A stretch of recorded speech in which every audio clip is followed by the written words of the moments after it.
Hey everybody, let's huddle up and talk about the 41-29 Dallas Mavericks, who got their first win in the bubble over the Sacramento Kings in overtime after dropping their first two games in Orlando by an average margin of 3 points, including one loss in overtime. Dallas is now 2-4 in overtime games. They're just 2-10 in games decided by 3 points or less. They're 15-23 in clutch games, and they're 35-11 in games in which they lead after 3 quarters. So they've dropped 11 games when entering the final stanza with an advantage. So this becomes the key question for the Mavericks. How do they close out games more successfully? I'm sure Coach Carlisle, his staff, Doncic, Porzingis, Hardaway Jr., Finney-Smith, Seth Curry, et al., they're all grappling with this issue. So here are 3 ways they can close out games better.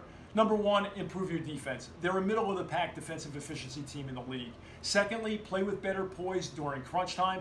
And then, third, as Fran Fraschilla has advocated, can an additional playmaker step up to share the load on the floor with Doncic and carry the load when Doncic needs a break? So listen, we know the offense is terrific. It's scintillating.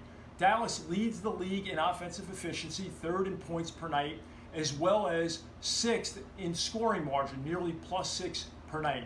But there's no better measure for the Mavericks' progress as the seeding games continue and into the playoffs than this. Watch how Dallas closes games out. If they do it more successfully, they can be an even more dangerous squad.